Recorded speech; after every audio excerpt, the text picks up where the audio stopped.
What is happening out there, Roto Scouts basketball fans? How's that for an on-time start for a late scheduled show? 5:45 on the nose. We are super late in the day compared to where we normally do this show, and we've got about 45 minutes to talk. I want to get us out of here 6:30 hard out for this show so that I can be on top of changes and everything for that last hour, because this slate is pandemonium already. It's completely bonkers with value already, and we've got a bunch of different questionables that could change the shape of the slate. So there's a lot to deal with. So we're going to talk through this one as quick as possible. Got some sim results up on the board. You can see we've got some monster shares on some of the ridiculous values. I'm counting no less than 7+ values on DraftKings, numerous 6+ guys on FanDuel. Typically, we're looking for 5 and 5.5. So that's a little quick indicator of how much value is on the slate. Good afternoon, good evening to everybody out there. Cujo's here, Ducking's here, Andy's here. Handful of people here. I know you have competing DFS shows to watch, so everybody who piles into this one, I really appreciate you guys.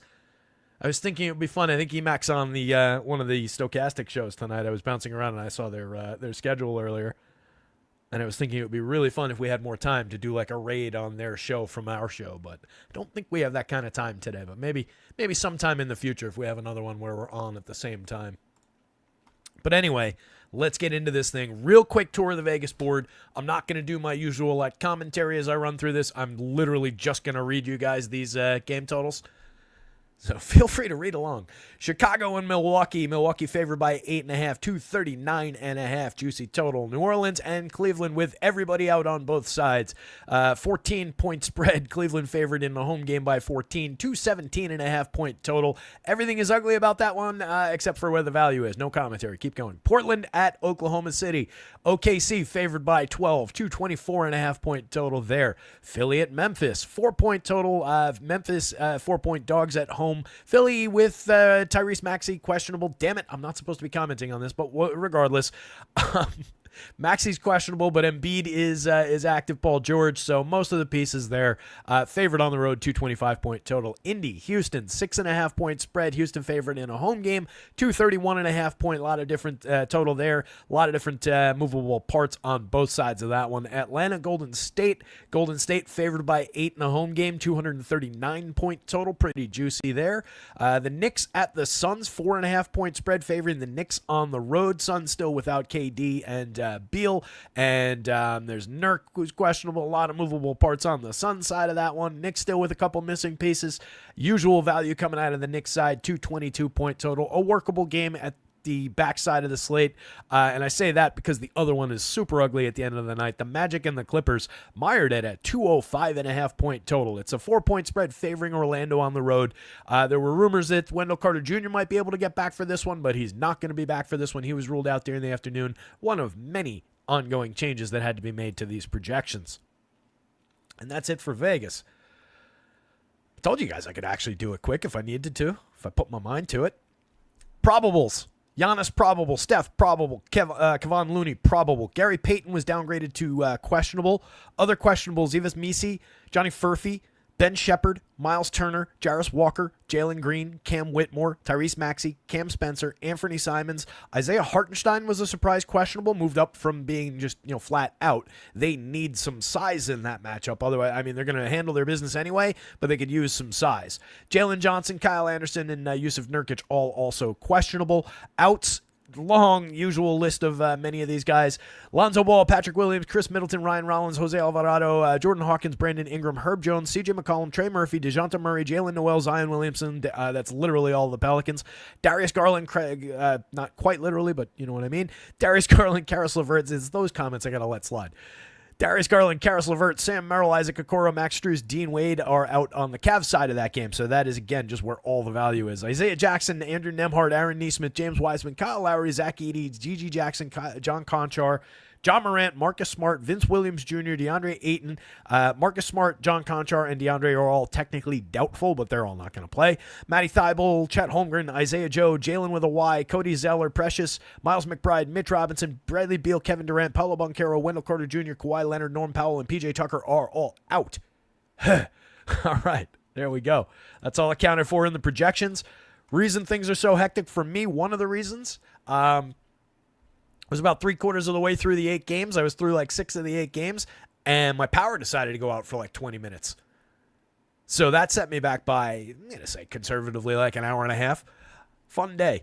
This slate is so much more fun when you get to project it twice. Autocorrect got me back like 2 of the games, but one of those was the New Orleans-Cleveland game that completely changed in between while the power was out. So fun shit.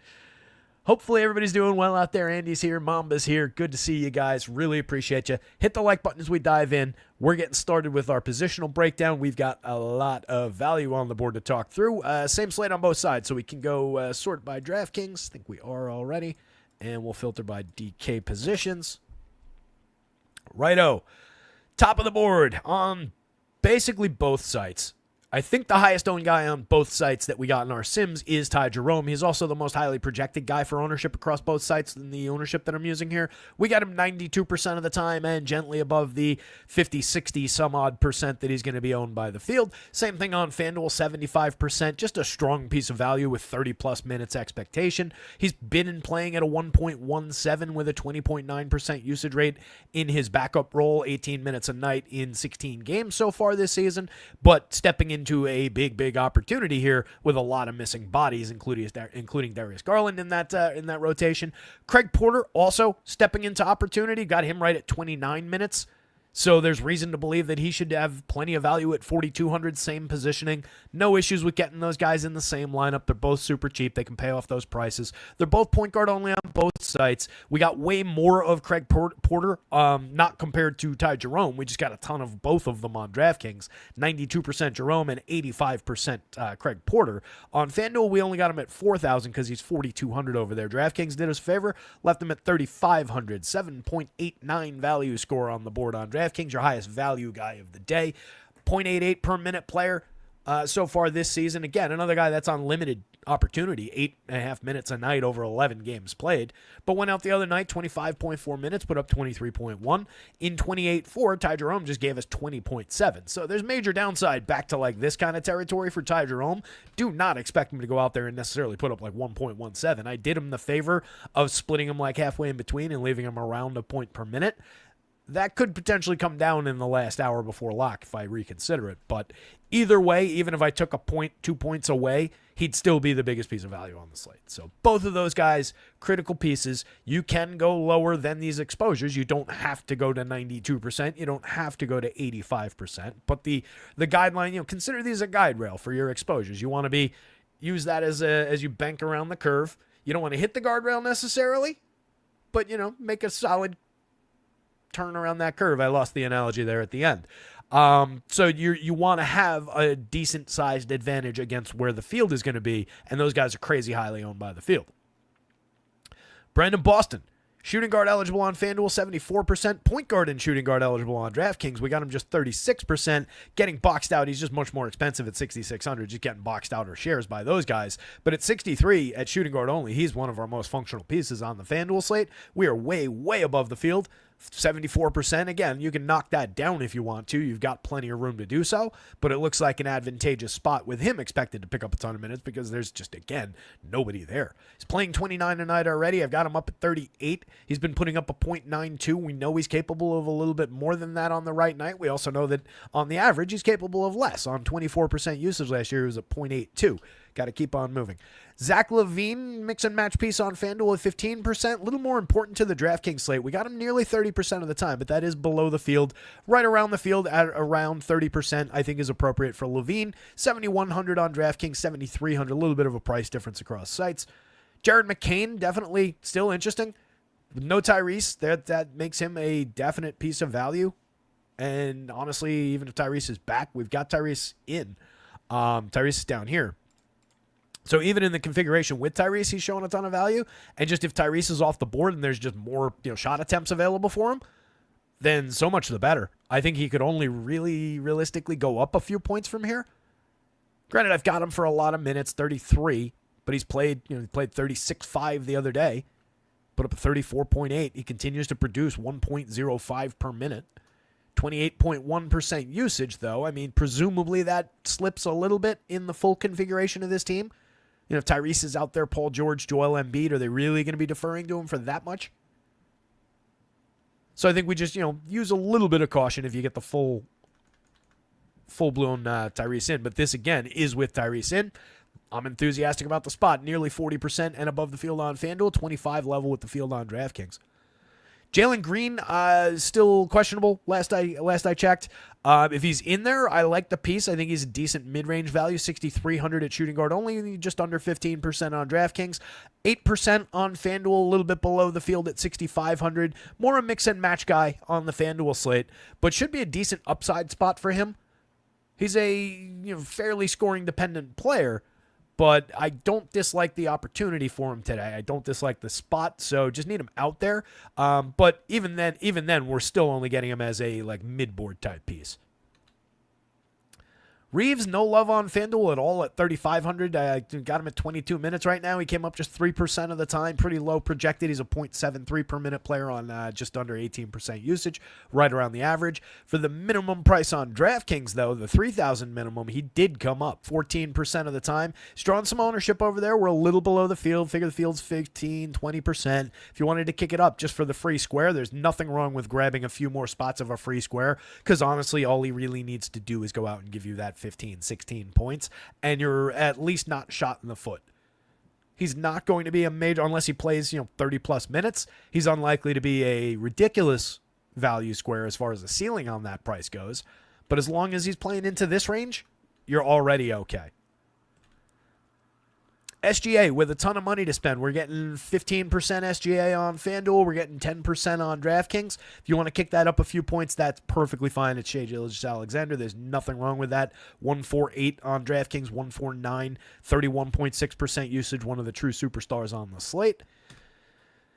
No Norm Powell today. Kevin Porter picking up about 24 minutes at 4,100 should benefit a little bit there. He's just playing 17 a night, so that's a few additional minutes, increased roll. So far this season, we've been playing at 0.94, but he's capable of going out and giving you one like this in nearly 16 minutes. The other night, he put up just 12.5 points. But you can see, 6+ value score again on FanDuel. That is a critical piece of value. 6+ on DraftKings. We're typically looking for 5.5, but we've got more big pieces of value above him, and he's point guard only as are those guys. So he could be a better piece, but we're a hard undercut to the field here because of how valuable those guys are coming up. But that means if you do decrease these shares, the direct person to put it into is Kevin Porter. You go Kevin Porter. At the guard-only spot, you can use a little bit of the Antonio Reeves at 3,000 play. But Kevin Porter has more true upside in this spot and could honestly play more than 24 minutes. So taking him back north of the field, there's a specific reason. It's not undercut because he's a bad play. It's undercut because these guys are better and we got so much of them. So it depends on how you position yourself on those two hills as to whether or not you get more here. But if you do increase this, you're not making a mistake at all. That is a perfectly fine value. Steph, another player who qualifies for that, extreme upside. You can absolutely take more Steph. We got him 18% of the time on FanDuel for 87. I'm happy about that. He's up to 91 on DK. He's been playing at a 152 over there, so he's more than earned the price bump. We got him just 8% of the time. Boxed out at point guard only, of course, also by just all those shares going to those other guys. So we're going to say the same thing over and over about everybody else who's point guard only. As we go down this list, just all those shares are going to those guys. So we get a lot of pretty hard undercuts to the field. But as you claw back more and more shares from these guys, if you do, you can sink it into here. It's just the Sims and all the direct angle of the slate is telling us, take value at guard and spend on guys like Giannis. So we'll see what happens as we go through. It is coming up on 6 o'clock. We got, a hard out at 6:30. So what I want you guys to do, I'm going to do my best to keep the show, keep the chat on the screen here. What I want you guys to do, every time I've gone too long on the position, I need somebody in caps to type switch into the chat so that I can switch. Give me another 5 minutes or so on guards, because we got to get through forwards. We got to get through centers still. We'll probably forgo looking at the lineups.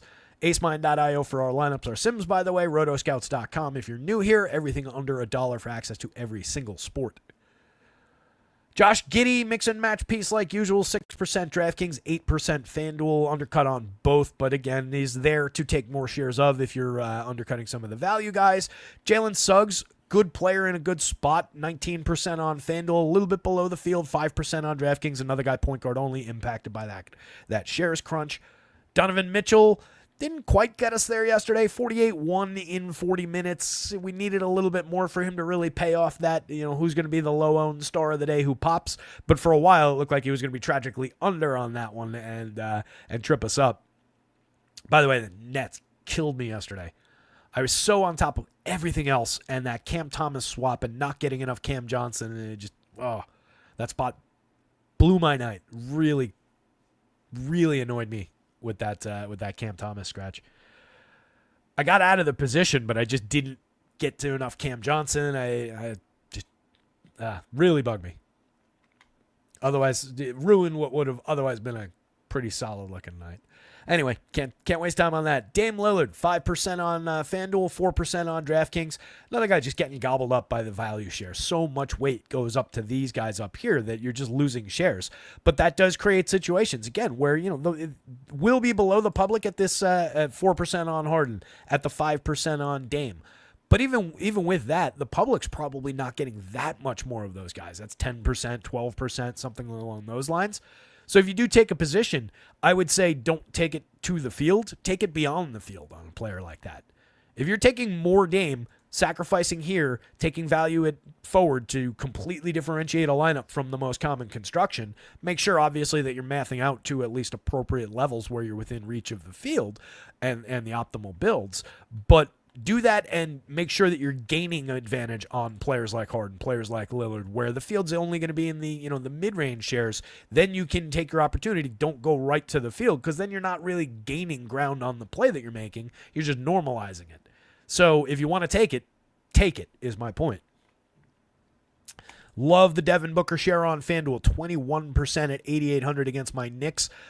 All the opportunity in the world for Booker to continue to play a ton of minutes. He's got tons of per minute upside when he does. 1-1-0 for the season so far on 26% usage. 1-2-3 last year. We know there's more in there on any given slate. And honestly, that's a great price with no Beal and KD on the floor.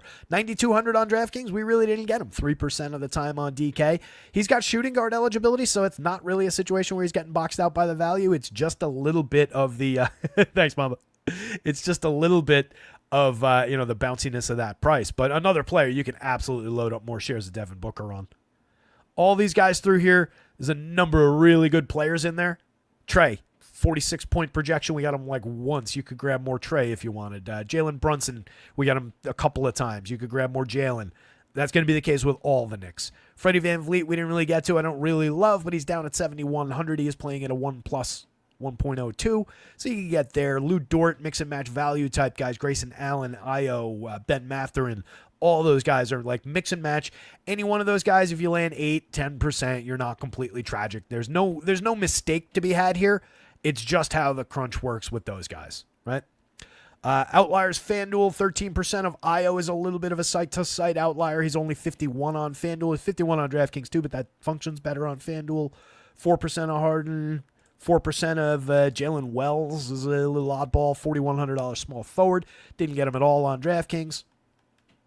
Nobody down there worth talking about. All right, switch. Mambo was on top of it. All right. Give me a little bit on this one. So 6:03. We got time. We're good. We don't need to crunch it too much. I don't want to end up at 6:15 and be like, oh, shit. Actually, that wouldn't be terrible.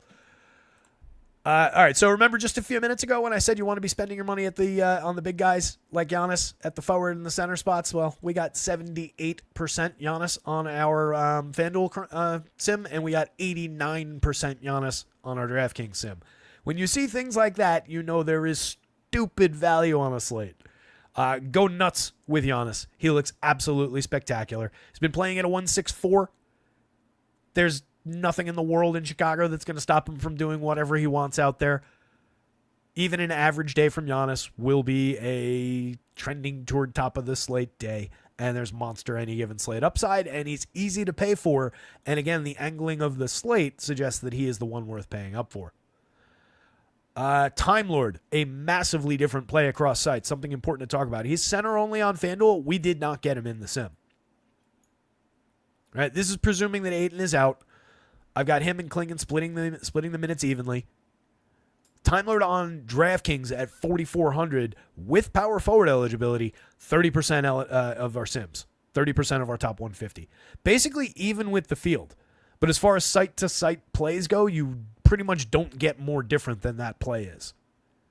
That is a hard pass on FanDuel, and it is a strong piece of upper cheap value. Love the per minute upside so far this season. In his 4 games, his 19.6 minutes a night. He's been playing at 144 on DraftKings, 154 on FanDuel. I wouldn't tell you not to play, 1 or 2 shares in 150. The sim didn't get there, but honestly, if he goes out and instead of playing a 24-24 split, he plays 28 and Klingon plays 22, then there's ridiculous upside even on FanDuel where it's center only. Like I mentioned before, keep an eye on Hartenstein. That'll level out the size advantage a little bit. And Hartenstein is a fantastic rebounder. I wouldn't expect him to play more. I think I have him at 18. I wouldn't expect him to play more in his first game back.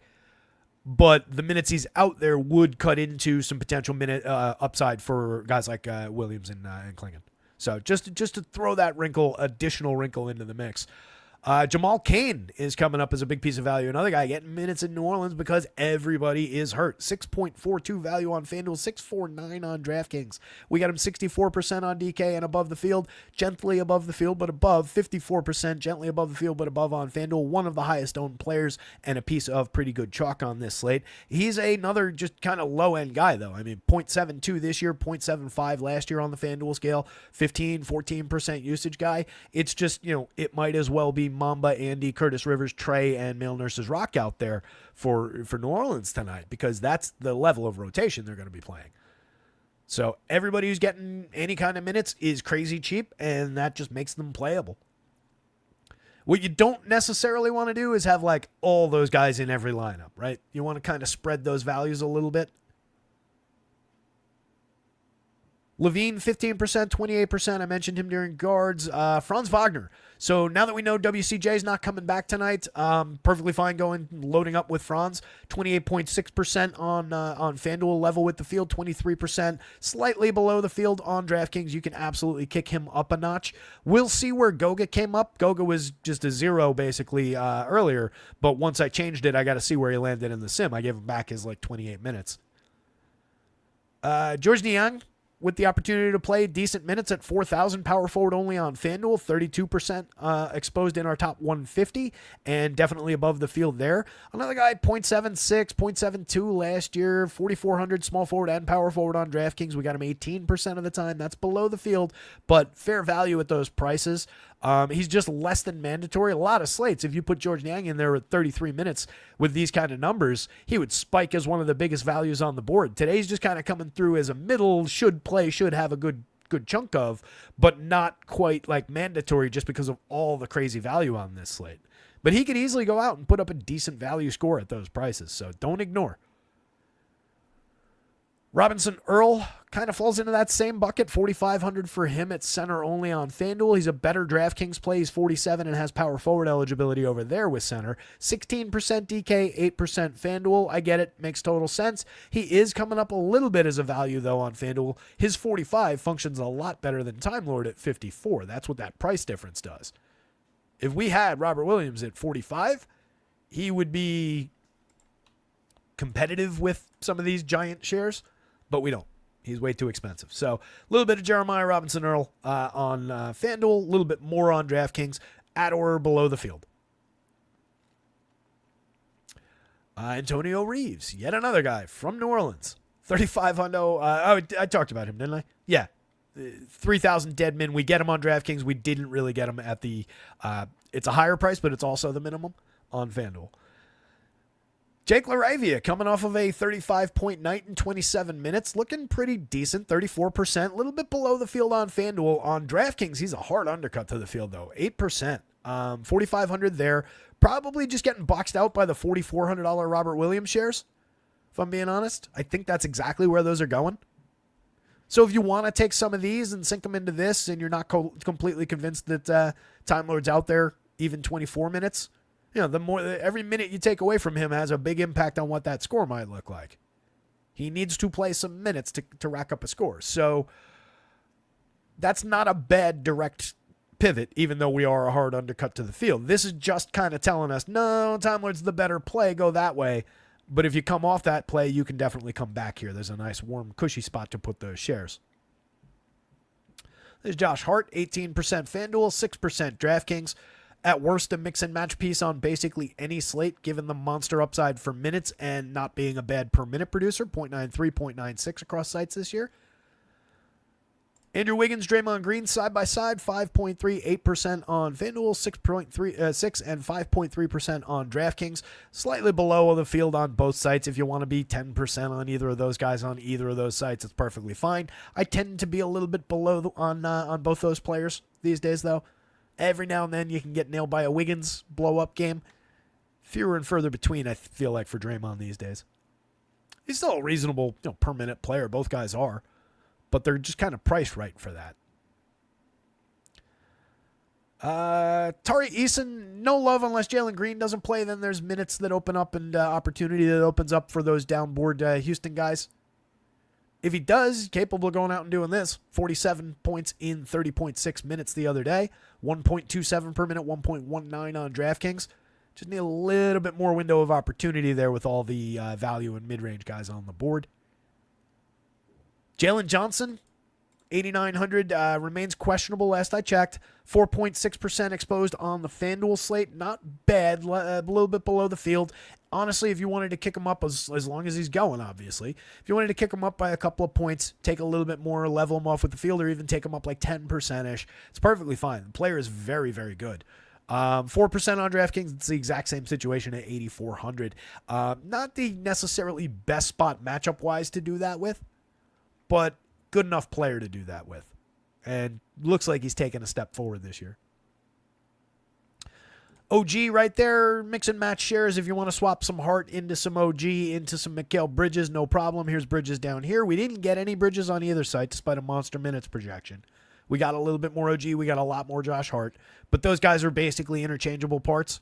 Not one of them is showing like extreme value today because they're kind of priced for the role and for the current configuration of the Knicks. Ben Mathurin just at 1, 2 across sites, no real value there. Jonathan Isaac came up a little bit on FanDuel, 12%. He's only 4,600, eligible at both forward spots. Good per minute producer. Got him in a decent minutes outlay, 22 tonight. He played 19-6. I like him to get to 20. 22 might be a little bit aggressive. I might pull that back slightly, which would knock out his value probably on FanDuel. But he is a good per minute guy. What I was concerned about initially was Wendell Carter Jr., and now he's not coming back, so I figure there's some minutes to go around, but it's also just normalized to what they've been doing. Spot to watch. I don't know that you go run and make sure that you've got 12% of Jonathan Isaac, but if it comes up, it's all right. Javonte Green looking like a FanDuel piece, not looking like a DraftKings piece. He is a $5,000 power forward on DraftKings. Now he's a $4,500 small forward on FanDuel. 36% and above the field, showing a little 5.93 solid value score on FanDuel. 506, not quite to our 5.5, and just getting completely crushed by value elsewhere at the position. Keep in mind, we do have 89% Giannis to account for. So a lot of guys are getting squeezed out of position. Triple J, 6% on FanDuel. Didn't get him on DraftKings. Either site, couple shares, perfectly fine at those prices, 82. Particularly, honestly, at 79, that's a really good per-minute producer with numerous missing pieces and parts in that on that team. So continues to have to do, even though they've gotten some back, continues to have to do a lot out there. I don't mind buying some 131 from Triple J for a $7,900 price tag, especially with the field. This is probably 5% or 8% or whatever. So a couple shares. Not one that you have to aggressively get ahead of the field if you just choose to take a couple, though. Aaron Wiggins, mix and match shares. Santi Aldama, mix and match shares.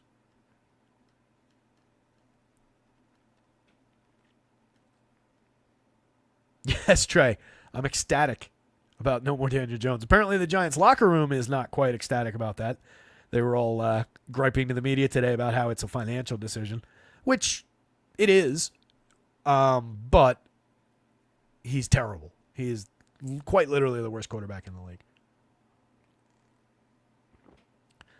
But it's also a financial decision as to why we're getting Tommy DeVito and not Drew Lock. If Drew Lock plays X amount of games, he gets gets Y amount of salary.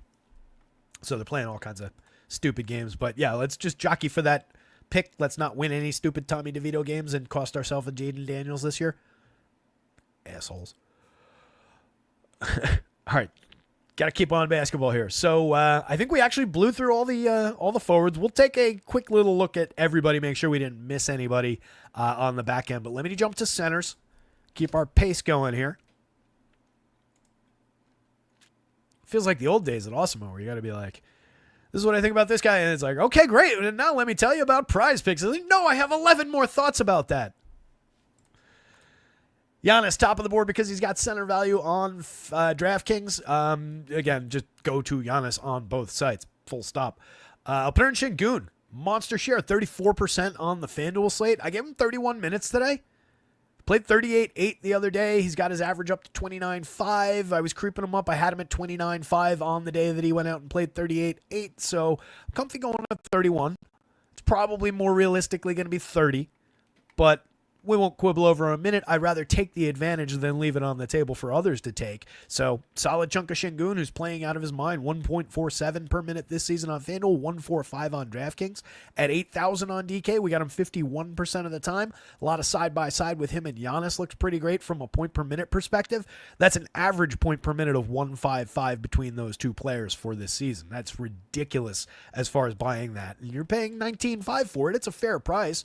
But I mean, if you're averaging that down, putting him next to Şengün keeps it at a 1.55, and now you're getting two players playing at a 1.55 for 9,800 if you play them together. All right, see what the power of averages does? Kind of cool. On FanDuel, it's the same deal. Average is 10-1 over there. Jalen Smith, mix and match piece on FanDuel, 3%. Taking a few shares away from Şengün as a $4,000 piece of value, though. 32% of them on the DraftKings slate because he's a $3,400 center over there. Definitely looking like a piece of value, 7.34 value score. That's another player. He's honestly just forgone. We're forgoing shares of a great value at center because we've got all those guard values. But what I was talking about when we were breaking down the guards, if you want to do that thing where you flip the script and get to some of those lower owned guards, the Hardens, the Dames, whoever the hell else was down there when I was pointing it out, and there might even be better ones than those guys, this is your key center to use for that scenario. You plug him in at center, you could probably still take Giannis there, still take two of the value guards, and then get yourself one of the highly priced guards, and you're building a parallel, probably, value path, but not necessarily the most common construction value path. Both of those approaches will be highly owned today, but this will be the less highly owned of the two. So Jalen Smith on DK is your key to making that build work. You've also got Time Lord there, obviously, but that's a $1,000 price difference that probably becomes pretty critical in that situation. Same thing with Jeremiah Robinson-Earl. Jalen Williams, interesting option. Both forward spots on FanDuel for 87. We got him about 1-4, but below the field. Center only on DraftKings at 85. 10% and a hard undercut to the field is interesting.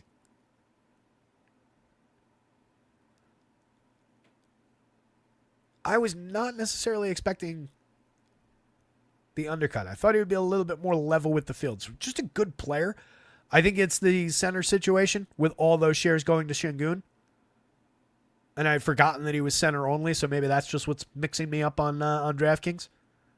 So a lot more appealing on where you can play him at the forward spots. We get plenty of them on FanDuel. If you wanted to take that up and level it off with the field, he is a good enough per minute player, 136 on FanDuel this year, and should be fine in that matchup. I mean, they're going to be outsized among the bigs. If Hartenstein comes back, I don't necessarily know if there's a direct impact that's going to happen there. I think he'll be all right. Actually, could be to his benefit. I wouldn't mind having a few more, honestly. It's just a matter of how do you position it alongside all these shares. Because he's more expensive than Şengün at center only. If you had forward eligibility, he'd be slipping in alongside those guys in some forward spots. And you do have the util spot. You could go Giannis at power forward. You could go Şengün at center. And, Jalen in util if you wanted all three of them. That's obviously getting exaggerated among the bigs as far as your spend goes, but that is an approach that you could take. There's enough maneuverability, though. Taking 15, get a little bit more of them is all right, but that's a significant undercut on a significant per minute player. Cat, 8%, a little bit below the field on FanDuel. Same number, a little bit more aggressively below the field on the DraftKings slate. 151 on DK, 147 on FanDuel per minute this year. Looks great. I mean, he's just been, pouring it on as he's gotten more and more comfortable in New York, and people are getting used to the fact that he's kind of the go-to offensive weapon right now. It's made other guys less relevant as far as being offensive weapons. We might have to accept that about Jalen Brunson this year. But Cat looks great. If you want to grab a little bit more of him, perfectly fine. I think he qualifies for that kind of a label these days. Draymond, 8%. We talked about him near and forwards. Vooch, 13% on FanDuel, just 4% on DraftKings. 8,100 over there versus 7,700 tells the story of that. That's not a bad price for a player like Vooch. 124 per minute so far this year. 127 last year. I don't mind that. If you wanted to, even a few additional shares, again, with healthy competition with Şengün for shares there. And honestly, if I just had like a Şengün, Vooch, I don't even know if I need that 10% Miles Turner when he's coming in questionable. Isaac's not center eligible on FanDuel. I'd maybe juice the Mobley shares a little bit, especially if I'm going away from Turner. You grab more Mobley, figure out how to pay for it. There's plenty of value available. Messi is another kind of mix and matchy value guy that you don't necessarily need. It's a great value, 5.78. We would be talking about a lot of other slates. We would be talking about that as being an interesting value at 5.78. On DraftKings, he's at 5.5. That's above the threshold on both sites and way above the threshold on FanDuel. And we just got him 8% of the time because we frankly just don't need it. It's ridiculous. 2% exposed on DraftKings. We just don't need it. But it's there. That's the thing about this slate. There are so many value guys in the 3s, in the 4s, that the success of a guy like Messi could immediately overshadow a cheap guy like a Jalen Smith, like a Jeremiah Robinson Earl, et cetera, some of those guards. So it's a matter of getting these values right. So distributing a few shares around to some guys like that, around on DraftKings, maybe you do consider some Klingon, especially if you get yourself a little bit overexposed on the Robert Williams play. I wouldn't mind hedging my bets with a few shares of Donovan Klingon. I've got them projected again to split those minutes. Klingon's been playing at 1-1 on DK, 1-2-1 on FanDuel. 26.6 in 21.8 the other day. He's a big dude, too. So I wouldn't mind hedging a little bit of Time Lord there. There's a lot of different values that could really come through, and not all of them are among the highly owned guys. So that's another kind of just interesting approach, game theory-wise, to this slate, is just think about what some of those value pivots might be. And especially in one like Klingon and Time Lord, where Klingon's 100 more, but that shouldn't really matter with so much value on the board. You should be able to find that 100 pretty easily. On FanDuel, he's 200 less. We didn't get any Klingon, just to put it in perspective. But if those 4 minutes swing in his direction, let's say Time Lord gets the start, they're planning on playing it a 26-22 split in Time Lord's favor, but he picks up 3 early fouls. That completely changes that scenario. There are many, many paths where Klingon ends up playing more of those minutes and has the value day that everybody expects from Robert Williams. He's not been playing at the Robert Williams level as far as the per minute numbers. And yes, this is extremely small sample. He's playing more like Robert Williams last year. But that is a direct pivot, like as direct as you could possibly be, because it's a 1-for-1 change in the same rotation.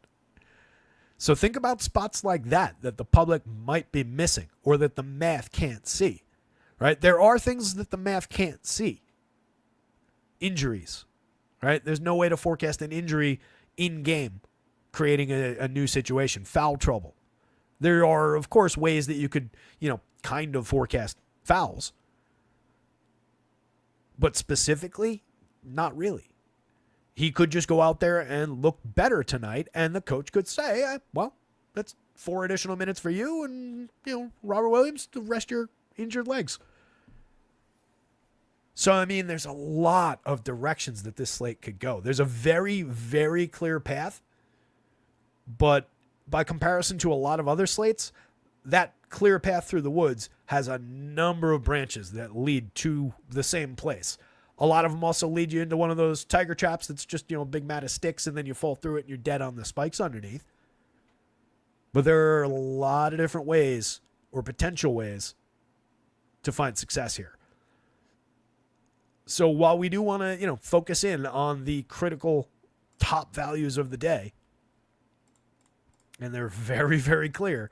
And again, this is it's right here, right? These guys at the very top of the board, you can see that we've essentially got a full lineup's worth of positional collection there, especially if you include like a few more guys down there. That group of players, basically, top 10, top 12, whatever you want on a slate like this, is going to represent your most common construction path. So if you're making different choices from some of these guys that we got hard undercuts to, and you're making smart choices about how you're pivoting shares from here into some of these guys and what you're doing against the field. Like, I wouldn't necessarily say, all right, I'm going to take 10%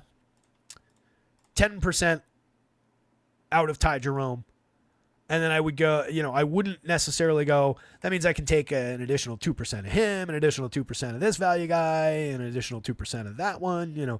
I would maybe make a specific decision around, all right, I'm taking 10 out of here. Give me either another direct pivot 10 to a different guy, a Kevin Porter, and that was the example I used earlier. Or give me the 10, the 15 here, and give me 2 chunks on 2 guys. But I wouldn't necessarily be like, all right, 2 for you, 2 for you, 2 for you, and just kind of level everybody. I think it's more interesting and more correct to pivot positionally.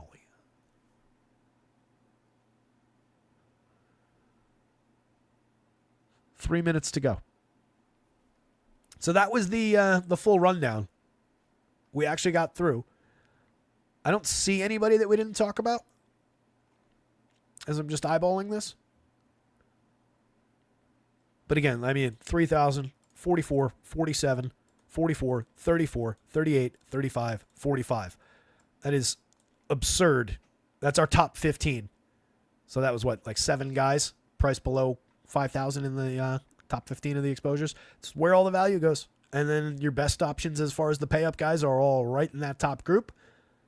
But you've got plenty of ways to spend money today, and you've got plenty of different paths for other guys to just replace these cheap guys, because there are many other 35. If you did the same thing with this group, there's 42, 45, 36. It's silly today with value.